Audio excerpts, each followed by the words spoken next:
All right, welcome everybody. This is Chad Carson. Sometimes I go by Coach Carson. I'd like you to welcome to this Facebook Live edition from the Coach Carson Facebook page. For those of you who are watching a replay, I know there'll be a lot of you. Welcome to you as well. I'm going to give a few minutes. This is the first time I've done a Facebook Live. I'm really excited about it. I write a lot on my blog and share other things, but I'm really looking to get live more and get on videos and do a little bit more teaching. So this is one way to do that, and I think it'll be a lot of fun. Hopefully it'll be helpful for you as well. I'm going to give a few minutes for people to start getting on live. Again, this is a question and answer session about real estate investing. So I'm going to answer your questions that you have, and would love to hear from you. And I see somebody's, hello, Alex, how are you? Good to have you on the call, on the live. And so I was just telling everybody that this is a question and answer session about real estate investing. I want to go deep on some questions that you have. I had a few people send questions ahead of time, so I have some of those ready as well. But as I give time for people to get on here for the next few minutes, I want to just kind of give you a little bit of background on me and tell you more about who I am and kind of my background and why I'm here talking to you as well. I been a real estate investor for 15 years, and so I've been doing this full time, day in, day out. A lot of good things have happened, a lot of bad things. So I call myself in the trenches of real estate investing, both flipping houses and also renting properties. And so that's what I do full time. And then I've also started writing about it, sharing and teaching about it a little bit. And so that's why I'm here. I want to share with you. And really the motivation for me being here and for talking about it is that real estate investing is an amazing tool to do well with your finances and really to do whatever it is that matters to you in your life. For me, that happens to be with my family. We like to travel, and you can see in the background, kind of my background is my two little kids' artwork. We are in Ecuador, actually, is where I'm coming live from. So my hometown is in Clemson, South Carolina, but we've been spending this year at Ecuador, and that's the kind of thing that might not be your thing, but for us, travel is what matters and being with our family. And so we're in Ecuador this year and having a good time. Our kids are going to school here.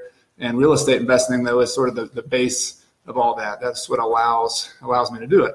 So for those of you who are just joining, again, this is a question and answer call about real estate investing. I'm giving you a little bit of intro here. I appreciate you being here. Please say hello. Tell me your name, where you're from. I'd like to see you and say hello personally. And also, if you have any questions that you would like me to address, please put those in the comments section, and I'll be happy to share those with you. I just for those, just out of curiosity, if some of you want to see where we are, I was going to show you what it looks like where we are here in Ecuador before we get into some of the real estate investing questions. And I hope I'm not taking my computer's life into its own hands, sticking it out a window here, but I wanted to show you kind of what my view looks like from our window of our apartment. This is one of the things we love, is just nice green mountains around us. I don't know if you can see it, but there's a cathedral in the background, and just give me a little idea where I am here in Ecuador. A little tour before we jump in. Hey, Tony Crumpton's here. Greg Jackson. Hey, Greg. Good to see you.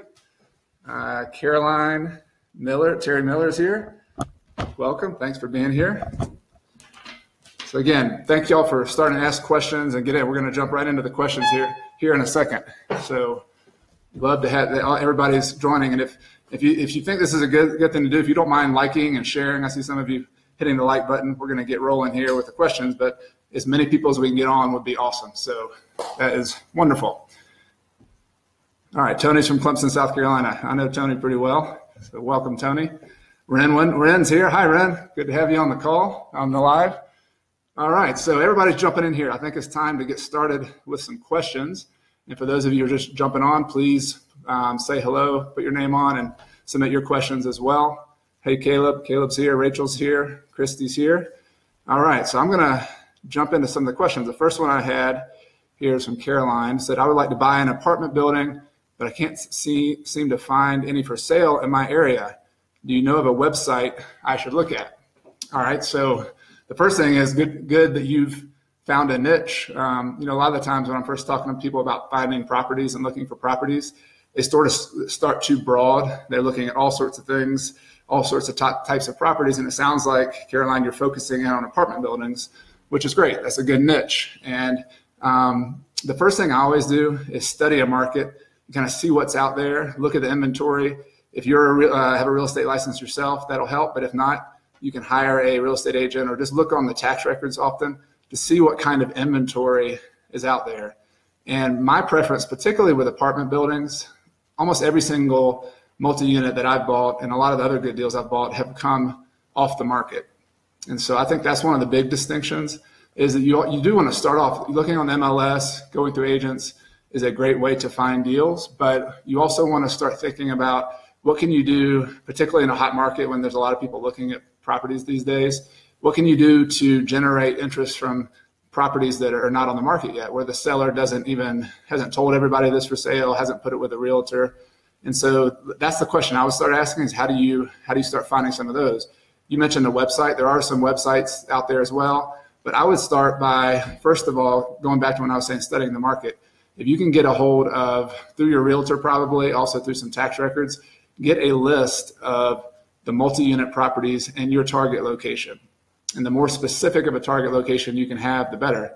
And so, for example, in my area, in the kind of greater Clemson area, I've done periodic contact through mailings to owners of multi-unit properties in my location, just to let them know that I'm an investor, I'm interested in buying, and I would just send kind of a hello letter in that way.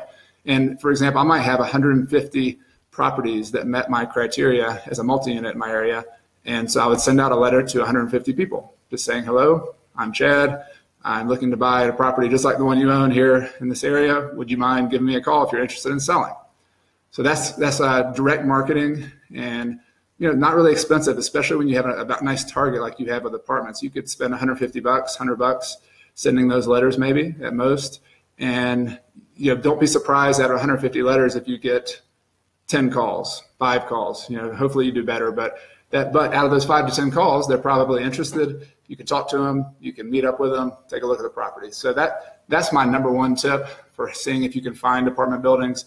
I would also, you probably are already doing this, but I would also have my agent have a kind of an alert saying anytime there's a multi-unit building that comes on the market, I like to know about it first. And you're hiring that agent to go out and look for properties that are listed or that other agents might have that aren't on the MLS.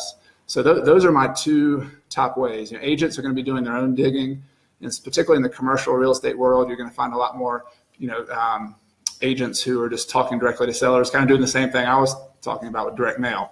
So those are the 2 things I would focus on, Caroline.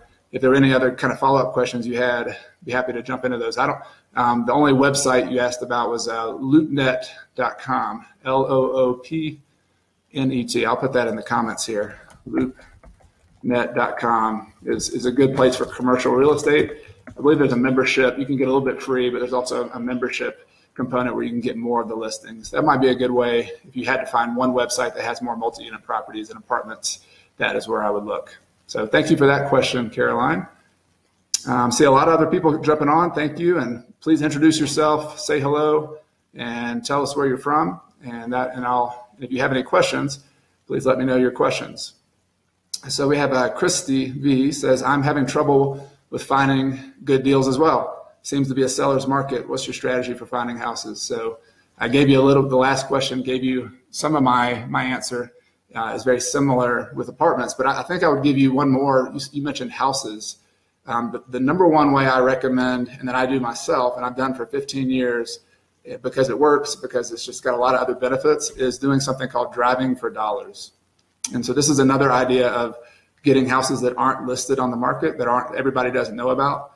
And so what you do is I assume you've already got a location that you're looking to buy in, so you know what kinds of houses you're looking for, what price range, what neighborhoods, and that's an important first step. But once you do have that target market, Christy, then you can go, and what I like to do is just schedule a couple hours on a weekend, a couple hours on a late afternoon, and get my exercise in would be really nice. So if it's a walkable neighborhood, I would just get out when I had young kids, push the stroller around. If you have dogs, dog you want to take a walk, just get out in the neighborhood, I guess is the main point.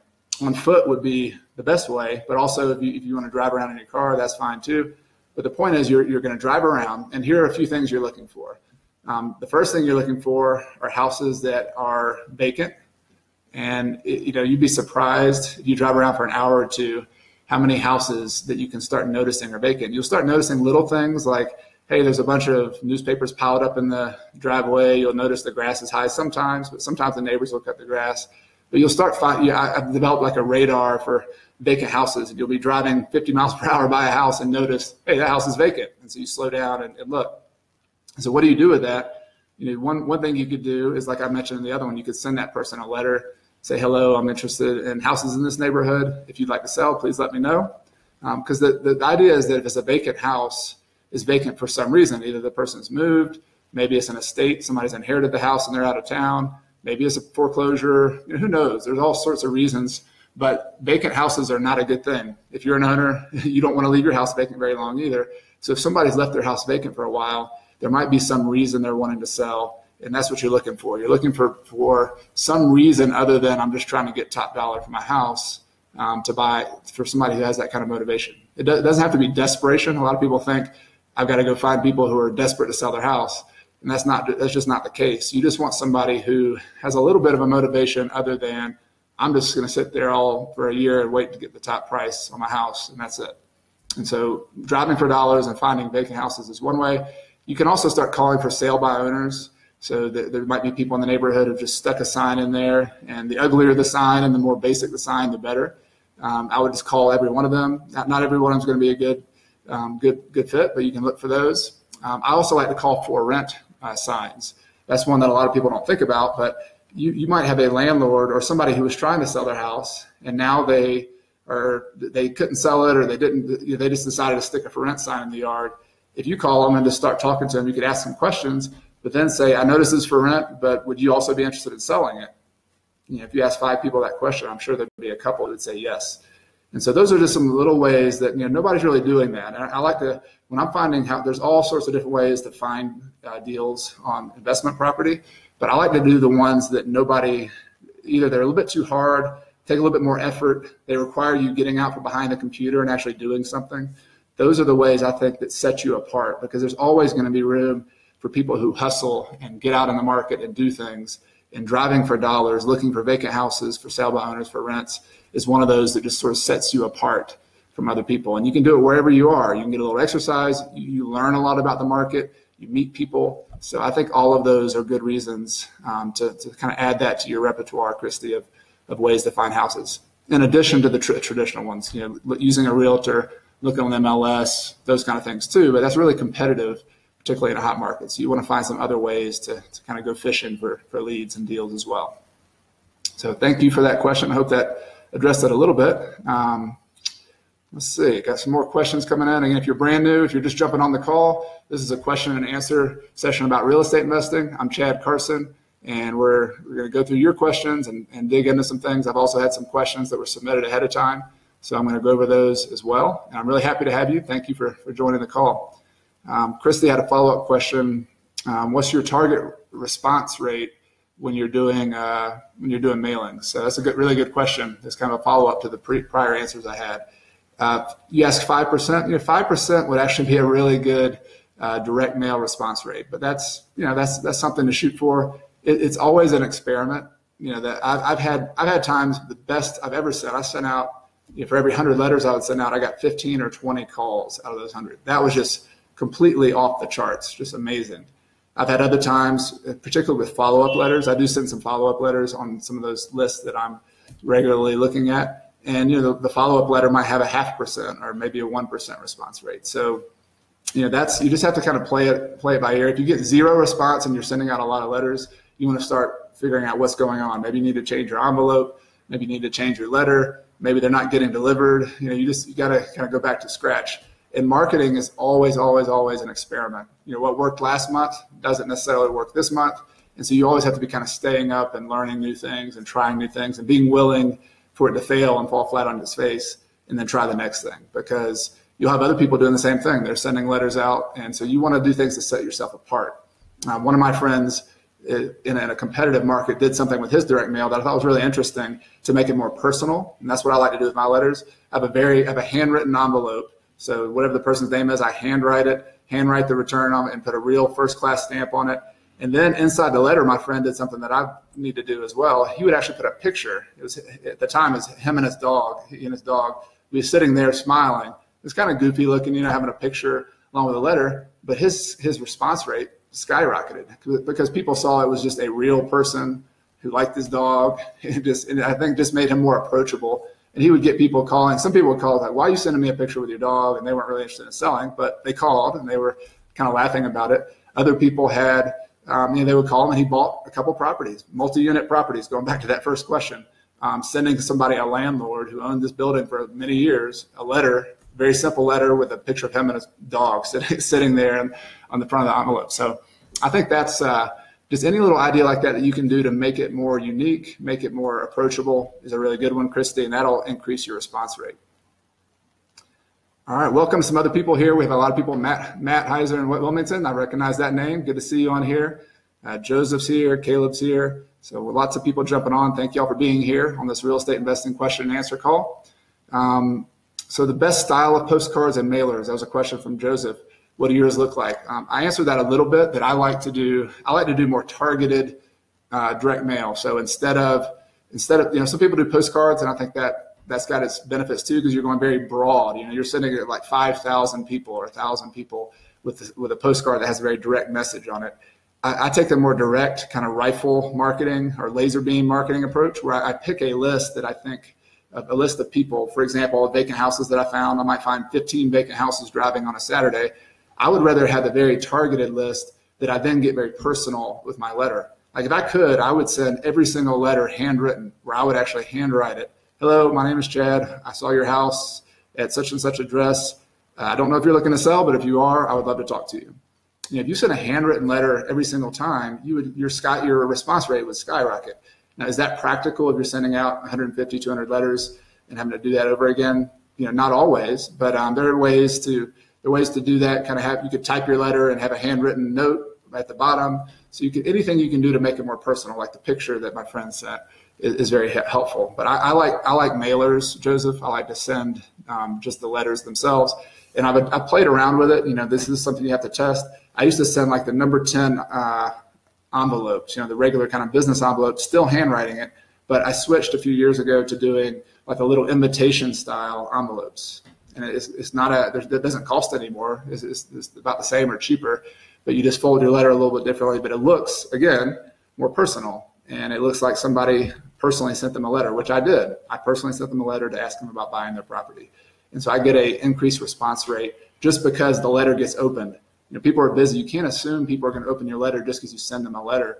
The more generic it looks, the more spammy it looks, you're not going to get it open. So having a personal envelope, handwritten, if you can get, all stamps cost the same. So why buy the generic stamp that everybody sees? Why not get the ones that have the cartoons on it or some memorable date on it?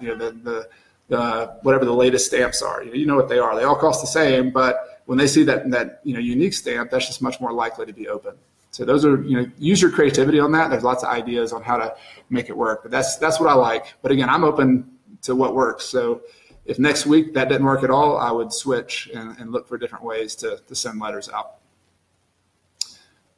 Okay, so let me go to some other questions. Thank you all for those marketing and how to find deals questions. That's definitely one of the most common and most challenging things, is how to find deals. So I like that we're jumping into that right off the bat. Caleb asked, "My wife and I are trying to figure out how to find that right silent partner so we don't have to rely on banks." So again, really good question. So I figured the first question we would get was about how to find deals, and the second one would be how to put money together for the deals. And those are really the two challenging things for everybody. We all have to figure out how to do it, because real estate, in essence, when I try to break down this entire business to its essence, is you're going and finding properties and you're putting it together with money. I know that sounds kind of simple, but that's really the entire game. And the question is which properties at what price and which money at what price. And so what Caleb's asking is, how do I'm looking for a silent partner. He wants to do something more on the private money side instead of going to the banks. And just unique to me, I'm fine with people going to the banks and getting loans there. If you can get a 30-year mortgage at 4%, more power to you. Go for it. But when I first started my business partner and I just graduated from college. I had about $1,000. I owned my car. I was self-employed, which basically to any banker meant you have no job and you make no income. I'm not giving a loan to you. So we were able to get a little bit of bank credit from a local bank. But by and large, almost all of my deals for 15 years, and I still do it to this day because I like it so much, is using private money. And so what I mean by that is an individual, or one of my favorites is an individual's IRA account. So their self-directed 401k or IRA, they can actually choose to loan you that money and become your bank. And so that's what I did. And it's not like a snap your fingers overnight kind of thing where now you have money. Like you can walk into a bank, you can apply tomorrow and maybe get a loan.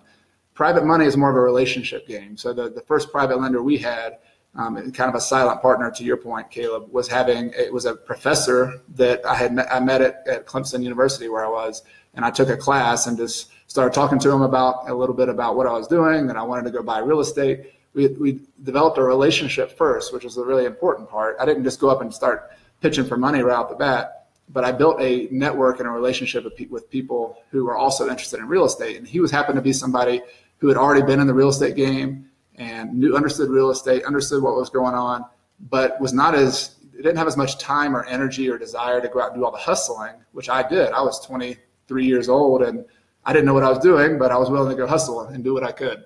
And so that's a really good partnership, is the person who has a lot more time and energy to go find the deals, and the person who has the money. And there are always people out there. It's just a matter of connecting each other. And so the kind of silent partner I like first, Caleb, is that very simple scenario where, let's say I go out and buy a $200,000 property and it's a rehab fixer-upper. And so I go out and borrow $150,000 to buy the property. Let's say I buy it for $150,000. I got a really good deal, and maybe I can borrow $130,000 or $150,000 from my private lender for this $200,000 property. That's what I did in the past. And so finding that person who will loan you $150,000, that might seem like a really big kind of hurdle at first. But the point is, you're bringing the deal together and you're putting the money. And so what's in it for that private lender? Well, first of all, when I first started, I paid them a higher interest rate. So I ended up for about 3 or 4 years, my business partner and I paid our private lenders 10% interest because we were buying, fixing, and flipping houses, buy, fix, flip. And so we would try to make $20,000 to $30,000 when we flipped it. And so just one of our costs of doing business was paying this private lender their 10% interest. So let's just look at the real numbers. If I borrowed $150,000, 10% interest would be $15,000 over an entire year. And so maybe I held it for 6 months before we sold it. So I pay $7,500 to this private lender who's now getting a good return on their money, and they're secured by a mortgage on a property at a very low loan to value. Typically 70% was kind of our top number. We try to be there or below. And so that person's getting an above average return. They're getting a property that they can go look at. And so if they're a real estate person, they understand value. They're going to go look at it and feel comfortable with that. And then they're going to get a person like me who's going to bring them more business and more business. And so the very small group of people I did business with like that, who loaned me the money, and then they were my silent partner, we've done business together ever since then. And as our business has evolved, we started buying more rental properties. I couldn't pay 10% interest all the time on a rental property. Couldn't make the numbers work. And so that interest rates gradually come down as I built trust with them and a track record. And so I pay typically these days 6% interest, and I get much better terms from those private lenders. And that allows me to have a property that I can cash flow a little bit easier. And so that's been a big part of my business. And so I don't know if that answers your question, Caleb, about the type that I like to find, but I like that kind of person who I would describe them as kind of the more experienced real estate investor who's not as interested in doing all the hustling like you are, but they understand real estate and they're willing to be your silent partner as long as you have a good property with a good return and they're comfortable with that. And I happen to know there's a lot of people out there, one of the phases who will do that. So if you go network on biggerpockets.com, if you network at the local real estate meetups and real estate investor groups, there are a lot of people who have money who want to put in real estate. You've got to demonstrate that you're trustworthy, that you've got a game plan, that you understand your market. If you can demonstrate those things and just talk to people, I think you'll find there's some opportunities out there to work with private lenders. So really good question, Caleb. Thank you for bringing that up. I'm going to scroll down and see what other kind of questions I've got. Maybe there's some follow-up questions as well. Penny Myers is on the live. Hey, Penny. And she linked to an article about private money loans. So thank you for that, Penny. Good to hear from you. Priest Willis is here. Hey, Priest. Talking about bird dogs. Is that a topic you want me to talk about, Priest, and kind of go over that a little bit? be happy to jump into that too. Sean Brooks is here asking me about, is Clemson going to beat Louisville Saturday night? Man, you're putting me on the spot here. Sean, yes, I think Clemson's going to beat Louisville, but I wear orange colored glasses. I'm a Clemson Tiger fan. In case you didn't know it, used to play football at Clemson. So I don't have to actually make decisions that have any fact or bearings on whether they're logical or not. I just say, yeah, Clemson's going to win. Of course they are. I'm going to enjoy watching it one way or the other. I don't know that we can tackle Lamar Jackson. We might have to score a bunch of points to beat them. But yeah, little football aside there to see what's going on with this Saturday. You know what I'll be doing Saturday night, watching the Clemson Louisville game. All right, so let me go to some other questions. I know that's why y'all are here. We're answering real estate investing questions. Really excited that all of you are here. Matt Heiser asks, what's the max time you spend managing your houses while you're out of the country? So yeah, that's a good question. For some of you who just got on, I showed where I am. I'm here in Ecuador this year. At the beginning of the video, you can rewind it later and look. I showed kind of my view from my apartment window. My family and I are in Ecuador for at least 12 months. We might be here a year and a half, and then we're going to go back to our hometown in Clemson, South Carolina. But we're here, and I'm still involved in my real estate properties from a distance. I have a really good team back at home, some contractors and a person who's an administrator, bookkeeper who does pretty much everything. She's awesome. If Tara's watching, she's very involved in everything we do and couldn't do it without her. And so the amount of time I personally spend depends on the week. But I mean, on average, like an average week, this week is a little bit not average because we had a couple big repairs that I had to deal with. I'm calling some contractors. So I'm spending a few extra hours on that. But a typical week is what I do for my business is kind of just talk to the people who are on the ground, make sure they're okay. We do text back and forth, and then I pay bills. So I still like to make sure I control and look at everything that's going on, know what the bills are, know what the expenses are, look at the kind of income reports coming in. And I probably, on a down week, 30 minutes on that. An average week, an hour or two is kind of what I like to spend. And so that's after many years of building systems and, again, developing relationships with really good people, team on the ground. And so we have our own person who kind of in-house helps us manage our properties. And we also have a third-party manager who does a lot for us. And that obviously is much more hands-off. So I sort of see my role now more as an asset manager instead of a property manager. I'm the person supervising the other people who are doing the day-to-day work. And so my job more is looking at kind of from a distance, looking at our portfolio and saying, all right, we need to sell these properties. They're not really performing that well. We need to refinance these properties. We need to pay those properties off, or we need to kind of move in a different direction. So I'm much more strategic thinking, which has been a nice kind of thing for me being away from everything. I'm not as much involved in all the day-to-day stuff from, personally, but I can think about things. And that's something we don't all get to do as entrepreneurs. I'm a kind of a go-getter entrepreneur, get in the trenches, get it done. And for many of us, we need some of that time to step back, have some of that strategic thinking. And that's when some of my best kind of forward-thinking ideas, where are we going to go with this for the next 5 years? What am I going to change businesses? I'm going to use different niches, different strategies. So I recommend that. You need hustle, and you need getting it done and working hard. There's no doubt about it. But if you can find some time in your day, in your week, and maybe even a year, do a mini retirement kind of thing like I'm doing, to completely step away, it's a really nice thing to do. So I hope that kind of a roundabout way of answering your question, Matt, about how much time do I spend. And he also asked, is there a limit of the time that I'm willing to spend physically away? I've kind of been testing that out this year. I don't have any plans personally to be away. We didn't want to live somewhere permanently for the rest of our lives in another country. We plan to do a lot more traveling and going from different places, but we kind of we like the roots where we are, and we like, we have kind of our families there and other relationships. So I think we're going to be back just for that reason, not even a business reason, but just being away from it. I've been more and more convinced, though, by being away that there's certain things I need to be back every once in a while, but particularly just interacting with my team and talking to people there. But there's a lot of stuff you can do from abroad and from long distance. So I've gained a more of an appreciation for long distance investors. There are a lot of people who live in California, invest in Kentucky, or wherever. I've heard of people investing from other countries in the U.S. So I can see it is definitely more work to get it set up front. I would rather be local because I can go in an emergency or just kind of building relationships with people, it's much easier to do, but it's not impossible to do it long distance. And so I've seen that being away myself, that it is possible. It requires systems. It requires being very organized. It requires really better communication because you got to upfront, make sure people know what you're looking for, and you got to do a lot of that over the phone and email. So if you can handle those, it's definitely doable for those of you who are long distance investors. But that being said, there's no replacement for knowing your market like a local. So I might not be in Clemson where I live right now, but I still pay attention. I still study it. And so you need to know your market. That's like that's one of the things I wanted to talk about today. It's like if you're an Olympic athlete, you're going to train every single day. I mean, there's just no day you take off. You're always working out. You're always stretching, or whatever your sport is. Well, as a real estate investor, our sport is buying properties, managing properties, selling properties. And so the valuations of those properties is like the fundamental thing.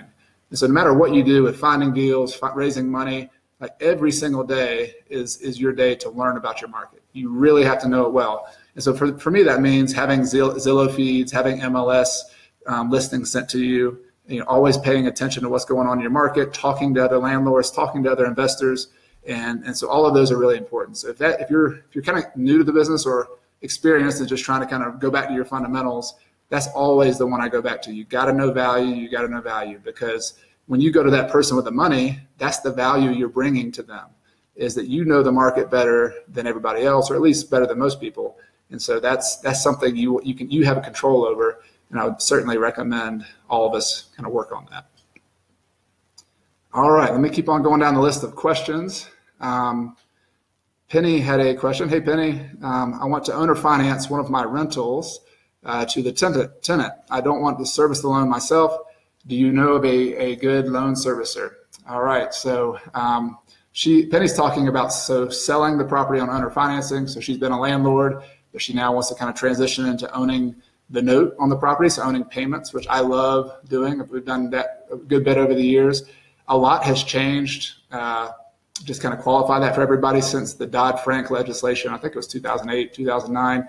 Basically, the landscape of owner financing has changed in a nutshell. We are now kind of lumped in with banks. There are some exceptions. You can do one to three deals, I think it is, without having to go to every single kind of rule that Dodd-Frank, that banks have to do.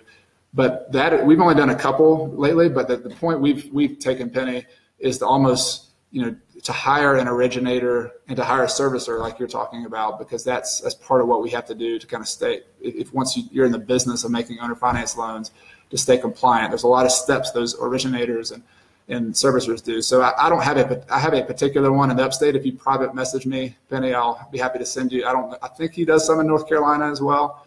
But I had to kind of search around and ask other investors in my area, who you use, and there weren't a lot of choices. So if there's any of you mortgage brokers, mortgage originators, people who are doing kind of traditional loans, and you're looking for opportunities outside of your traditional niche, how about originating loans for owner financing for investors and servicing those loans? There's not a lot of supply of people doing that. And so I know there's some big national companies that I've kind of looked up some names here and there, but I think that's a kind of a wrinkle in the market that people ought to take advantage of, because there's not a lot of options. I found somebody I'm using now, Penny, that I can send you, and maybe that'll be a good option for your one deal. So transitioning from rentals to owner financing, that's a exit strategy that some of us choose to use. And I love owning rentals, and I love owning notes or mortgages. You're basically being the bank. Some of the best returns and most consistent cash flow I've ever received have been from notes. And that was one of the things that got us through the 2008, 9, 10 downturn, was having a combination of a few houses that we flipped, a lot of rental properties. Some of them we didn't want to rent. We just had to because we couldn't sell them, and other ones that we financed the people. So we helped the tenant become a homeowner, and with a 5 to 10% down payment, they now own the house. They're making payments to us, and they get to buy a house that they wouldn't have otherwise. And maybe they had some bruised credit or some things that they needed to work on. We gave them time to do that, but they also gave them time to save up a down payment, and now they've turned into an owner, and we are the bank for them.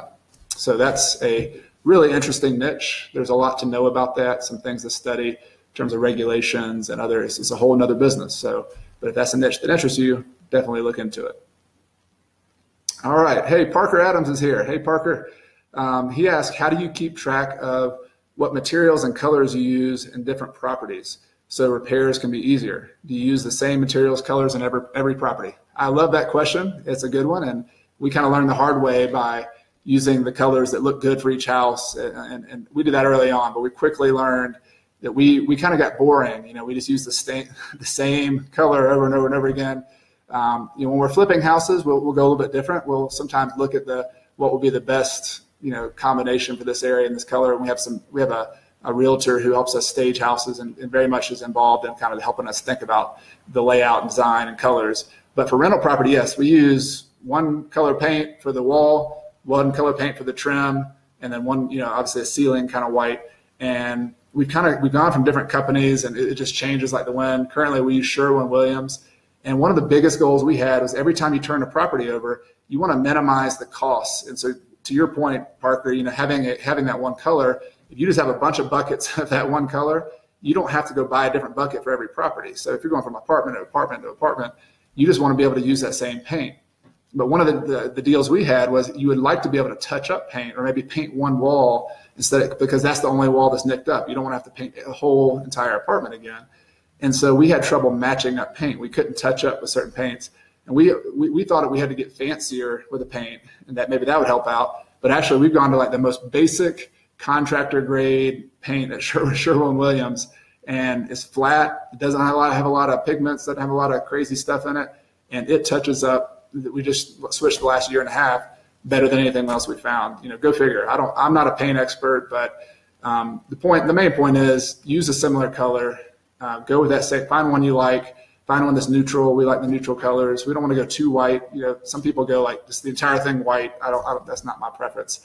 I like to have it look, a little bit more like a home that somebody owns or wants to live in. You want to have a little bit more nicer, but then have that consistent, that inexpensive paint that you can use over and over and over again. And so again, a wall paint. We use a flat wall paint, and then kind of a semi-gloss on the trim, and just an ultra white on the trim, and then your ceiling white. And you can use that trim paint on your cabinets. You can use that on any trim throughout the house. So I hope that answers your question, Parker, but good luck with that, finding your particular one paint you want to use. Ren, good to hear always good to hear from you. I've known Ren for a long time. She's another Clemson Tiger connection, actually works there in Clemson. So she was when I played football at Clemson, I knew Ren. So Ren asks, how do you find good, dependable, quality workers for renovating? Any ideas other than just asking around? Oh boy. I don't think I'm your best person to do that. I have found some good, consistent kind of handymen that I like and have used for years, but sometimes that changes. But I've actually just this week have had to reach out to other people through my local RIA group. So the Upstate RIA, you're in the upstate of South Carolina too, Ren. And I asked a specific question. I had a specific repair we wanted to do. We needed to add some structural supports and new piers and new structure underneath the crawl space of an older house. That was the repair I needed. The current people I needed to have a general contractor who would pull permits, have insurance, have the right licenses. And so the handyman I had that wasn't going to work. And so I didn't have that person. The general contractor I typically use was too busy. And so the way I handled it, Ren, was I put that specific question on my local RIA group. And you can do the same thing on Bigger Pockets. They have some local forums if you don't have a RIA group in your area, or if you prefer Bigger Pockets. Either way, I asked a specific question like that. But here's the thing, I got a bunch of different responses, but I look for people that I already know, and this is where the networking help comes in. And that person said, hey, I used this person on 2 jobs in the last 6 months. They did a great job. They're a little bit more expensive than the other guys I looked at, but they followed up. They had a warranty on their work. So is that kind of conversation I'm looking for? I'm looking for kind of like I do with tenants. I want to find, have they treated the last landlord well? I want to find out how this contractor treated the last investor. And so I like to go to my kind of the people who are like me, other remodelers, and find out. That's to me is the best approach. It takes a little bit of digging. I'm having to now, screen through these people and figure them out. But hopefully you'll find that out of those, recommendations, maybe you find one who's you really resonate with, and then you can stick with that person. It doesn't always work that way. I think one of the most difficult parts of our business is building a good team of contractors. Contractors during an up market like right now are super busy.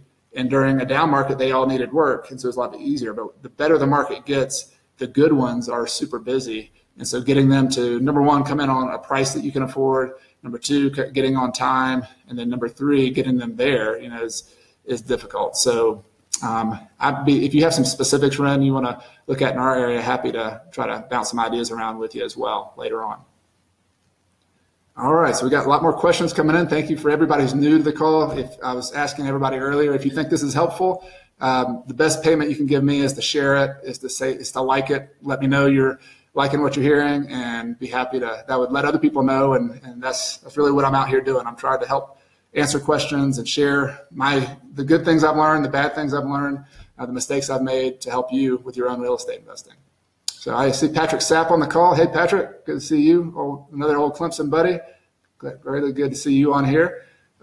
James Lowry asks, do you have any insights, suggestions, or advice on living in a detached apartment, like a mother-in-law's suite, and renting out the main house? So as well as not technically a duplex, it does have separate living spaces. So I think what you're getting on, James, is talking about house hacking. That's the thing that I like, whether people want to hear about it or not. Like that is my platform. I'm saying you got to do house hacking. You got to do house hacking, particularly people early on in their careers, early on in life, the 20s, 30s, but really any age. There's lots of ways to be creative with house hacking, which basically means instead of just renting a house that you just make payments on, you rent a house that maybe has a in-law suite or a rentable basement, or maybe you rent a duplex or a triplex or a quadruplex. You live in one unit and rent the others out. And so James's question, though, is a little bit different wrinkle, is what if you're going to live, so you're talking about living in the small apartment. So you're living in like the basement or the detached apartment, like the mother-in-law suite, and then you're renting out the main house. The first tips that come to mind, James, are just making sure, I know every city is different with the regulations on what you can rent and what you can't. I would just make sure with the local zoning and kind of the codes department, find out, are there any rules on what you need to do? Maybe you just need to get a rental license, and maybe they'll just tell you, you need to do this, you need to do a yearly inspection. That's what we have to do in my hometown. We just have to do an inspection to rent out the place. If that's the case, that might be all you have to do. But when you ask the codes officer, the zoning and codes officer, they'll tell you if there's anything else you need to know. I know there's some kind of wacky rules in some cities that I've heard about where you can only have an accessory dwelling unit rented or an Airbnb unit rented, for example, every 500 feet or something. I don't know what the rules are. They're all over the place. But I think the first thing is just to make sure there's no legal issues in terms of local codes. Typically, it's just you might have to get a license. That's about all you have to face. There might also be some things that you need to think about just with utilities.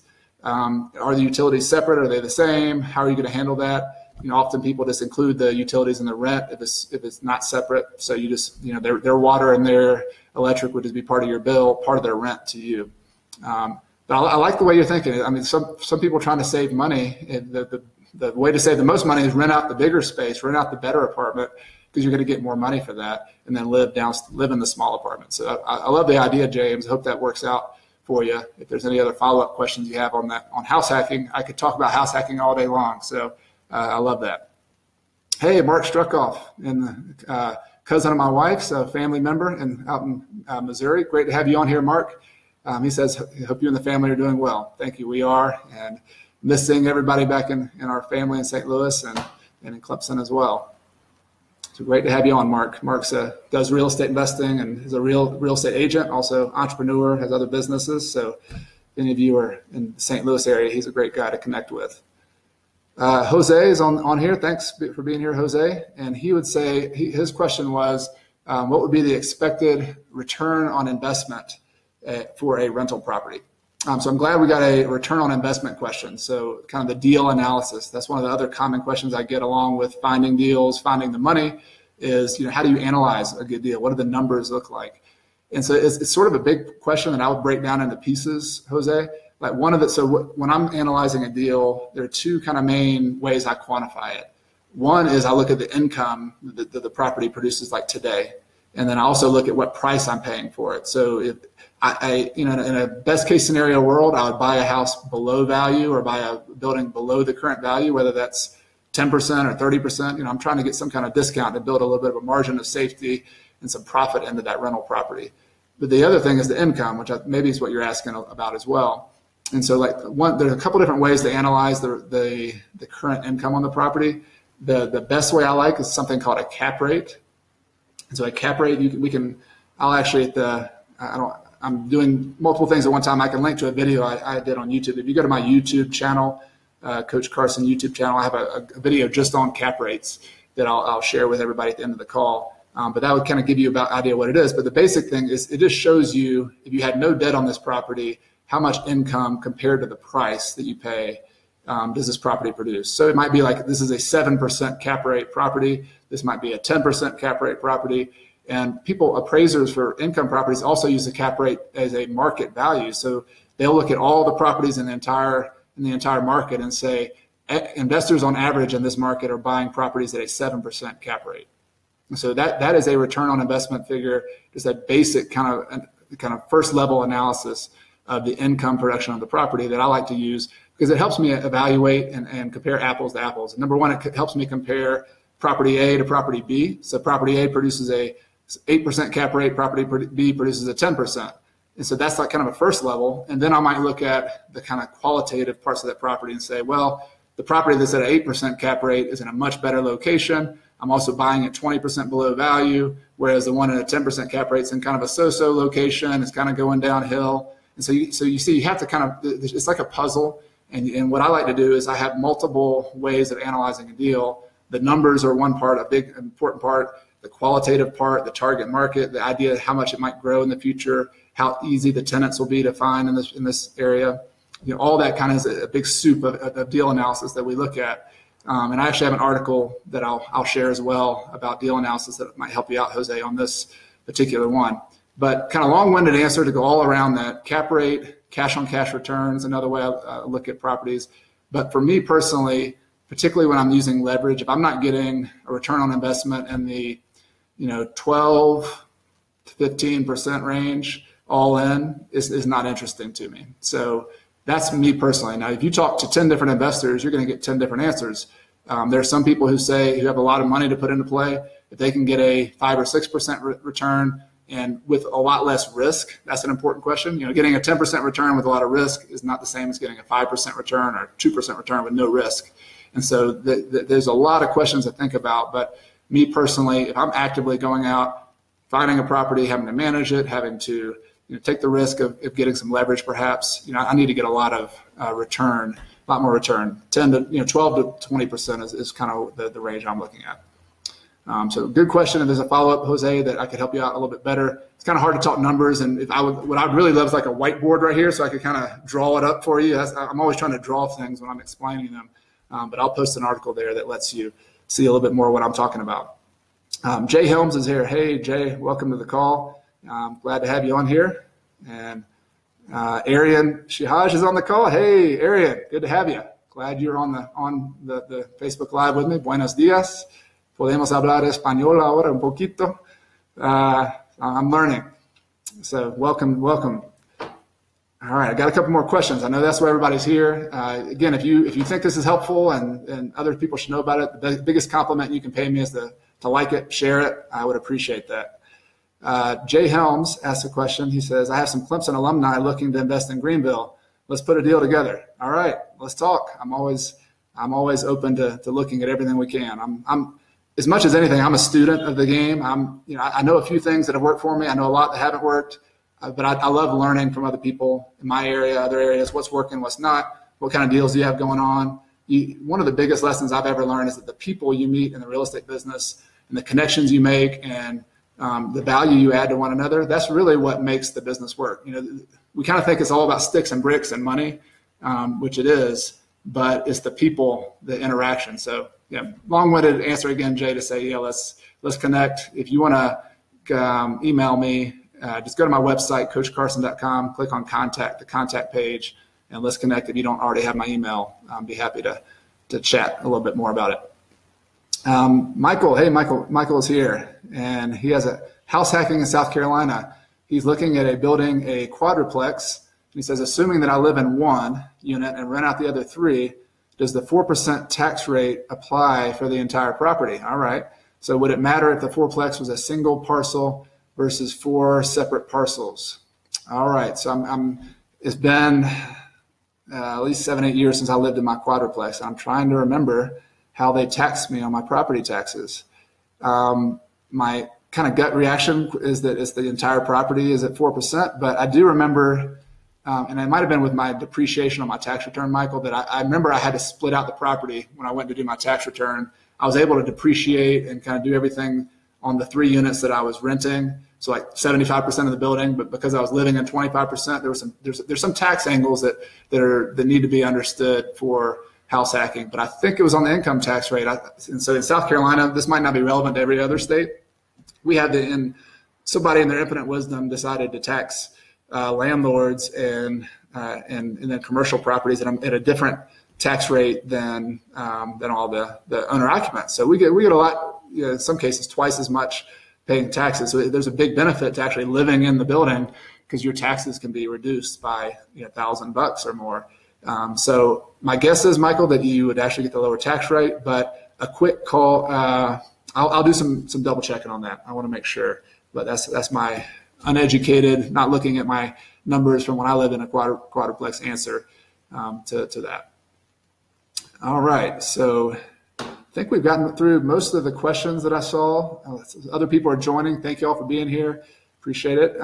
Hey, Matt's on. Matt, who's another football teammate's here. Great to see you, Matt. Glad you're on the call. If you have any questions, let me know. I did miss a couple questions. All right, so Brooke is on the call. Thank you for being here, Brooke. And you had a question about what percentage of your wealth do you keep in real estate versus keeping in stocks? Really, really good question. One of those that I think depends on the context of who it is, where you are in your life, where you are, and how involved you are in your real estate investing business. But I mean, I think a general answer is you want to be diversified some. What you're diversified into is another question. I've been very, very heavy in stocks. I mean, I'm very, very heavy into real estate over the years because real estate has been my business. And so this is kind of like a person who owns any other business, a tech business or something else. All your time, your energy, your effort early on is as an entrepreneur, and you build up that real estate investing business. As a pure investor, though, one of my favorite websites to kind of another guy who does both stocks and real estate is financialsamurai.com. So if any of you know him, he's a really interesting guy. Shares a lot of his numbers, and he likes real estate, loves it like we do, but is about 50% into real estate or less. That's sort of his limit. So he set a kind of a self-imposed limit. I think he might try to be 30%. I'm not remembering his exact numbers, but there's some kind of number like that. And then he not only has stocks, he'd be real estate, stocks, maybe have some cash. I like to have a big portion in cash just because of the uncertainty and what's going on, making sure I can handle what's going on in my business. So I might be a little bit heavier in cash than some other investors would be. And so I don't know if I'm answering your question very well, but long term for me, I think I'm not ever going to be below probably 50% in real estate. That's I'm more than that at the moment.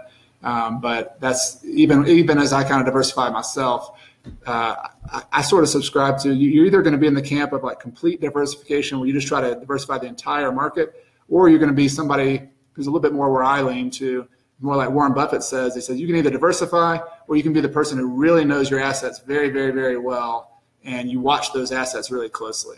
And so that's more the camp I'm in. I own more real estate.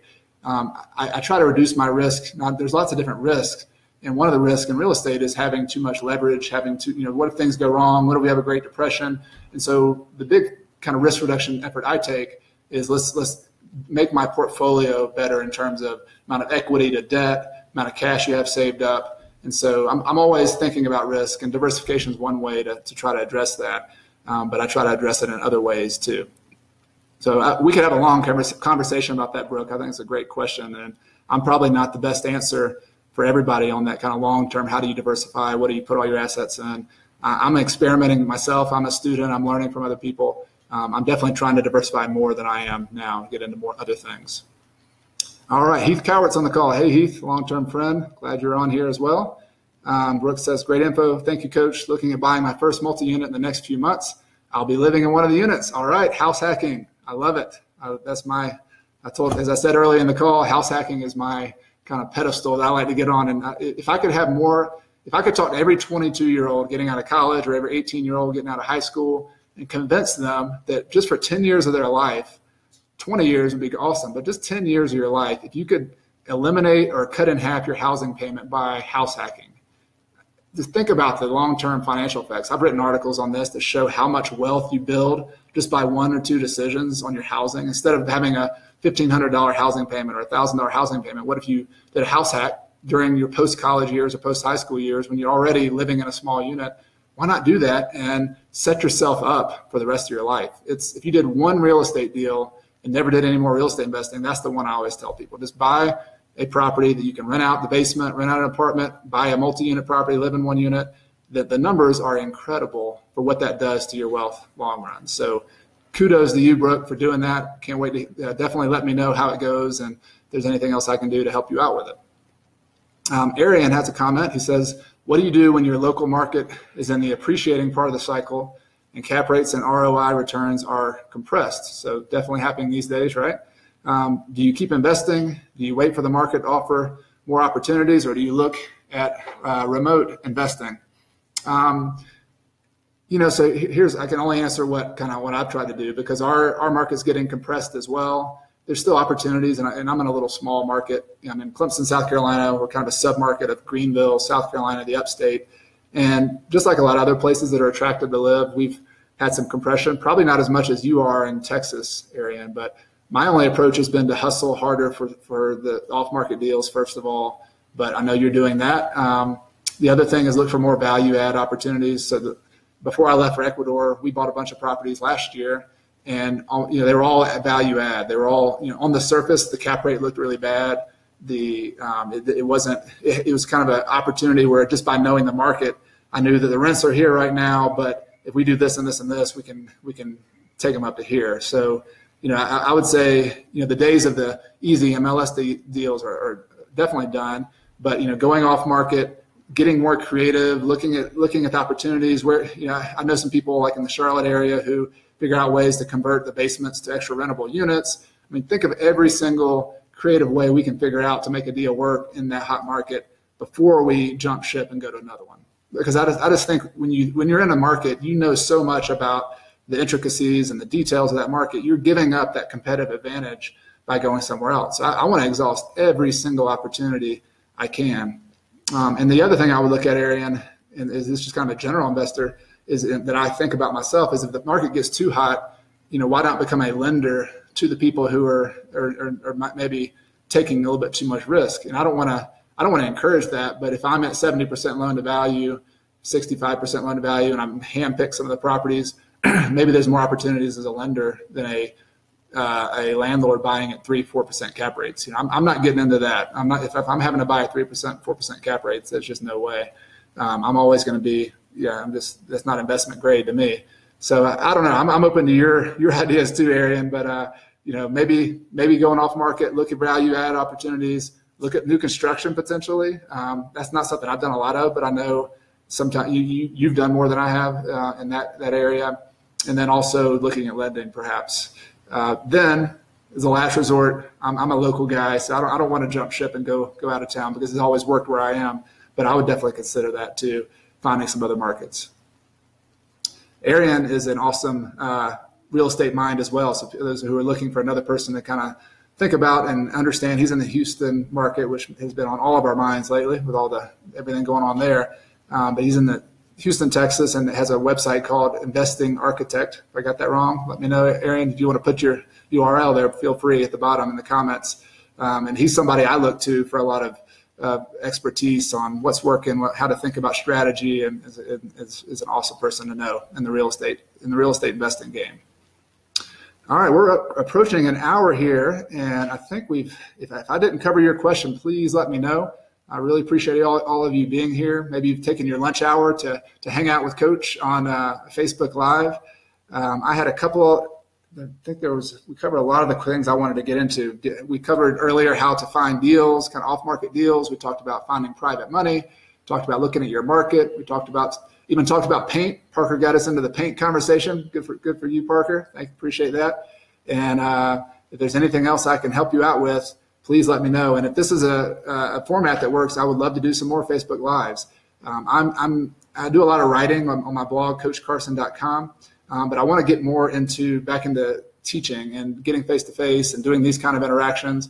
I have a free course that I just put out on courses.coachcarson.com that you can check out on getting started with real estate investing. There's 3 training videos. So anytime you want to just kind of get even more of this kind of specific question and answer about getting started, that's something that I have. And I'm going to be doing some paid courses as well coming down the line.